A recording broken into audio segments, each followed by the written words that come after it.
শরণাগত দিনাথং পরিত্রাণং পরায়ণে সর্বসাতে ঘরে দেবী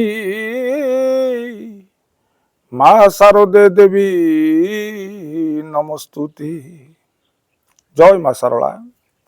ଆଜିକାର ନୀତିବାଣୀ ଆରମ୍ଭ କରିବା ପୂର୍ବରୁ ମୋର ଏ ପରିଚୟ ଏ ବିଷୟରେ ଜାଣି ରଖନ୍ତୁ।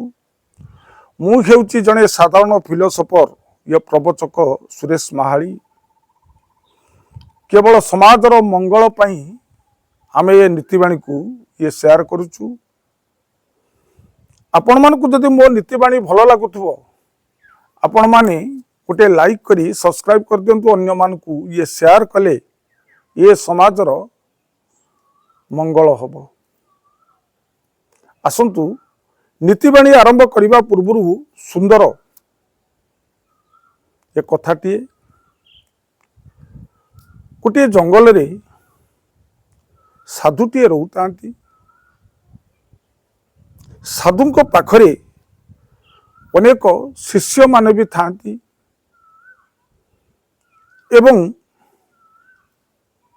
ସେହି ପାଖାପାଖି ଗ୍ରାମରୁ ଅନେକ ଲୋକମାନେ ଆସନ୍ତି ସାଧୁଙ୍କ ଠାରୁ ଜ୍ଞାନ ଲାଭ କରିବା ପାଇଁ। ସନ୍ଧ୍ୟା ସମୟରେ ସାଧୁଜୀ ସତ୍ସଙ୍ଗ କରନ୍ତି। ଭକ୍ତମାନେ ଏ ସତ୍ସଙ୍ଗକୁ ଶ୍ରବଣ କରନ୍ତି। ଦିନକର କଥା, ସେଇ ଗ୍ରାମରୁ 3-4 ଜଣ ଲୋକ ଆସି ପହଞ୍ଚିଲେ। ସାଧୁଜୀକି ପ୍ରଣାମ କଲେ। ସାଧୁଜୀ ପଚାରିଲେ, କହିଲେ ଏ ଅସମୟରେ ତମେ ହଠାତ୍ ଆସିବାର କାରଣ କ'ଣ? ସେଇ 4 ଜଣ ଭିତରୁ ଜଣେ କହିଲା ମୋର ହେଉଛି ବିବାହଘର 3 ଦିନ ରହିଲା। ହେ ସାଧୁଜୀ, ଆପଣ ଯଦି ଟିକେ ପାଦ ଟିକେ ମୋ ଗୃହରେ ପଡ଼ିବ, ମୋ ଗୃହ ସେଦିନ ବୈକୁଣ୍ଠପୁର ହେଇଯିବ। ସେଥିପାଇଁ ଆମେ ଆସିଛୁ ଆପଣଙ୍କୁ ନିମନ୍ତ୍ରଣ କରିବା ପାଇଁ।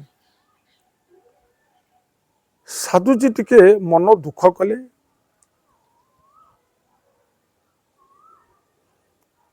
ସାଧୁଜୀ ପଚାରିଲେ, ବିବାହର ମାନେ କ'ଣ? କିନ୍ତୁ 4 ଜଣ କେହି ହେଲେ ଜଣେ ତାର ଉତ୍ତର ଦେଇପାରିଲେନି। ସାଧୁଜୀ କହିଲେ ରେ ବାବା, ମୁଁ ଯେତେବେଳେ ଯୁବକ ସମୟ ହେଇଥାଏ, ବିବାହ ପାଇଁ ମୋର ବି ଦିନେ ଇଚ୍ଛା ଥିଲା। ଗୋଟିଏ ସେଇଭଳି ପତ୍ନୀଟି ପାଇଁ ମୁଁ ଅନେକ ଦୂର ବୁଲିଲି। ଦେଖିଲି ଗୋଟିଏ ସୁନ୍ଦର ଝିଅଟିଏ। ମୁଁ ଚିନ୍ତା କଲି, ଏଇ ସୁନ୍ଦର ଝିଅଟିକି ଯଦି ମୁଁ ବିବାହ କରିବି, ମୋ ଜୀବନଟା ସୁଖମୟ ହେବ। କିନ୍ତୁ ମୁଁ ବିବାହ କରିପାରିଲିନି। ସେଇ 4 ଜଣ ଭିତରୁ ଜଣେ ପଚାରିଲା, କହିଲା ସାଧୁଜୀ, କାହିଁକି, କ'ଣ ପାଇଁ ଆପଣ ସେ ଝିଅଟିକି ବିବାହ କଲେନି? ସାଧୁଜୀ କହିଲେ ଝିଅଟିର ରୂପ ଥିଲା ଖୁବ୍ ସୁନ୍ଦର, କିନ୍ତୁ ତା ପାଖରେ ବୁଦ୍ଧି ନଥିଲା। ସେଥିପାଇଁ ମୁଁ କିନ୍ତୁ ବିବାହ କଲିନି। ତାପରେ ମୁଁ ଅନେକ ଦୂର ବୁଲିଲି। ଆଉ ଗୋଟିଏ ଝିଅ ସହିତ ମୋର ଦେଖା ହେଲା।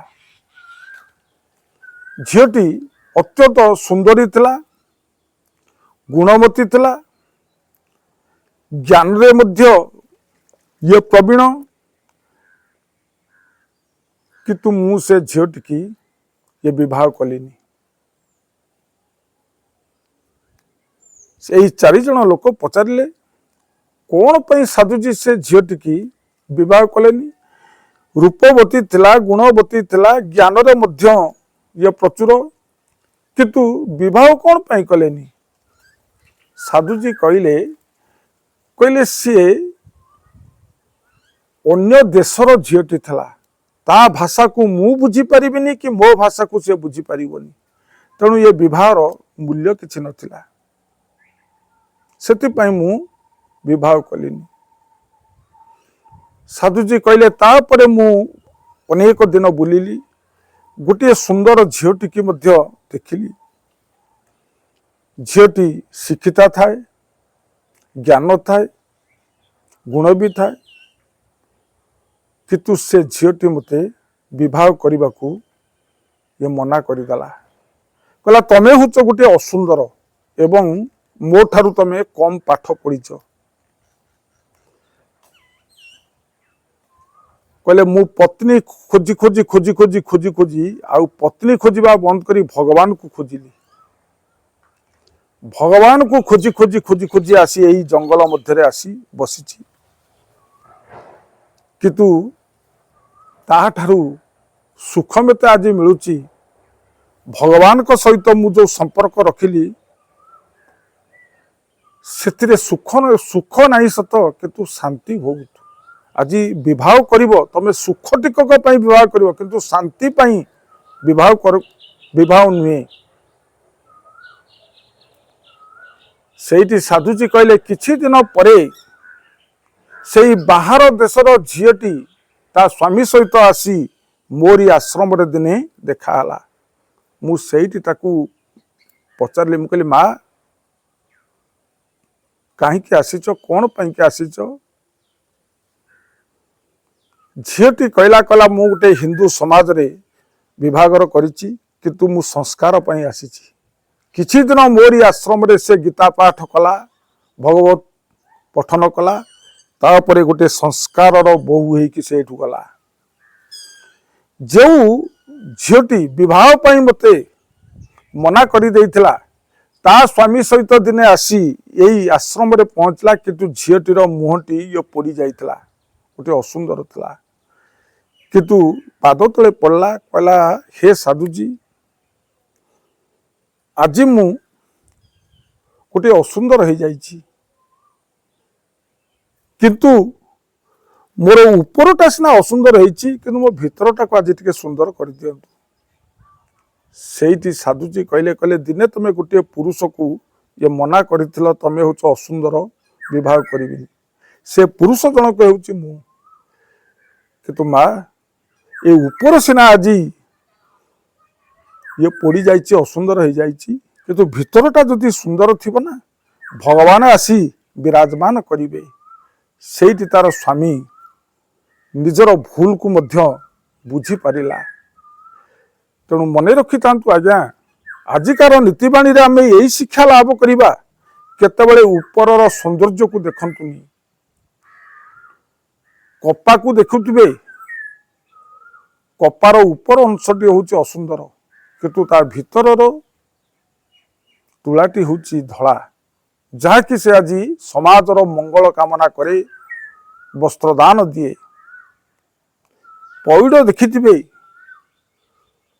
अत्यधिक टाण किंतु ता भितरे जल टिकक नड़ियार सेई ये नड़िया आज भगवान को पाखरे से आज लागे। तेणु भितर जदि आमर सफा थबो, ऊपर जदि असुंदर थाए, आमे भगवान कर दिन ही पारिबा।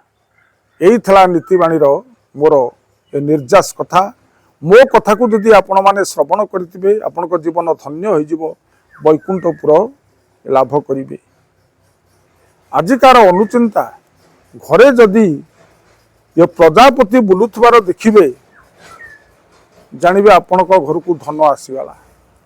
घरे जेतेबेले प्रजापति बुलुथबार देखिबे जानिबे आपनक घर को धन आसी जाउछि।